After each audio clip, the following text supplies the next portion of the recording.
پکار ده چې باید د خپل قوم دپاره جدوجهد په خپله علاقو کې شروع کړو. وایي زموږ کوشش دا دی چې موږ ټول یو شو او دومره غټ یو قام قبیله یو ټیک ته د افغانستان راواخلي او د انډیا په کې چا ته دې راشي خپل خبرو سره د خبرو غاټ مونږ وکړي.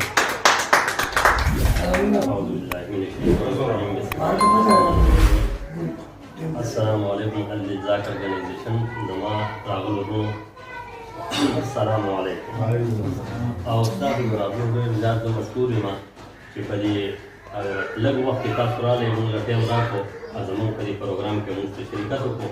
نو مونږ په دې نه مخکې هم په ګروپ کې دا خبره کړې وه چې وایي زما کور مطلب دا دی چې زما قبیلې ته او خاندان پروت دی چې راځئ خپل د قوم دپاره هر قسم خبرې چې زه تابعدار یم. خو وایي زموږ کوشش دا دی چې مونږ ټول یو شو او خپل ورورولي او پایبندي د یو بل سره کوو نو مونږ به بې مطلب خاص کړو.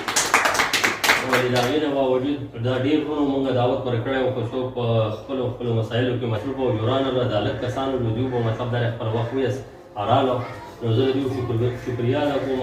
بله خبره دا ده چې زموږ د طرف نه چې کله په کمیټۍ کې دا خبره شوې وه چې دوی په خپله علاقه په برانچونو باندې خپل میټینګونه وکړي نو زما هغه پیله میټینګ دی چې مونږ دلته کې منعقد کړو او د هغې نه باوجود هرې علاقې والو له که هغه ډیسلوا دی که هغه اجرت کارونه دي که هغه سلطان آباد دی که هغه اوس زموږ کمرونه مطلب دا دی قصبې ته تللي یا ډنډیر شو یا داسې نورې علاقې چې زموږ کمرونه دي نو هغو له هم پکار ده چې باید د خپل قوم دپاره جدوجهد په خپلو علاقو کې شروع کړي.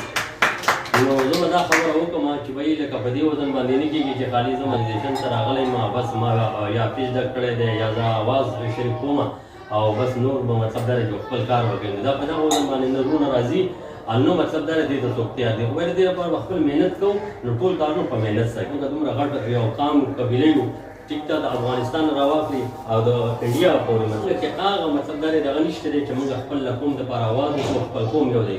ولې هغه دومره لرې اواز خو که موږ نشو رسولی ولې په دې تورغر کې دننه چې موږ خپل وروڼه یو چې وایي موږ له دا پکار دی چې موږ هغوی پسې مطلب دا دی منډه تلله وکړو صحیح ده د هغو په هر قسم مسایل دي حل کړو او په هغې باندې خبره وکړو نو دا به موږ له دغه قبر نه مړي نه راځي. که موږ دغه خلک وکړم چې زموږ مشران وو هغه ډېر نامور وو ولې هغه خپل نامه د ځان سره وړې ده صحیح ده. که موږ ته په دنیا کې داسې یو خبره پرېږدي ولې په موږ کې اوس هغه کار موږ ته پکار دی چې موږ خپل قوم دپاره د خپل قبیلې دپاره مطلب دا داسې کردار ادا کړو چې راتلونکی زموږ نسل هغه هم مطلب هغه نقش قدم باندې چلېږي. نو زه به دا خبره وکړم چې وایي لکه دا هر یو سړي له په خپله علاقه کې پکار ده چې وایي اوس هغه میټینګونه که مشورې که ورور ته بایي ته مطلب څه قسم خبرې چې هغه شروع کړي هغه خپل علاقو کې کوي. نو موږ خو انشاءالله رحمان د دې ځای نه خپله ابتدا وکړله هغه کسانو مطلب هر څومره چې وکړم موږ موجود یو د دغه په مشوره کې موږ راټول شوي او خاص د نورو دپاره هم دغه خبره ده چې وایي په خپله علاقو کې مهرباني وکړئ د خپل قوم دپاره جدوجهد شروع کړئ. دا په دغه وزن باندې نه کېږي چې خالي یو سړی راغی په ګروپ کې میسیج وکړو او یو وایي چې ما چاته قوم ته خبره ورته په تصورو باندې نه کېږي. دا کار اوس په زور زبردستۍ سره کېږي. کوم سړی چې مطلب دی موږ د زور زبردستۍ خلک یو موږ په خوښه باندې مطلب په رضا باندې نه رور ته رور وایو نه موږ رور ولي کوو. خو وایي چې څومره دې په رور باندې زور وکړو نو هغه به ستا رور وي.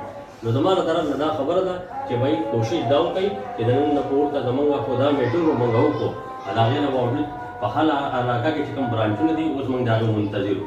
السلام علیکم.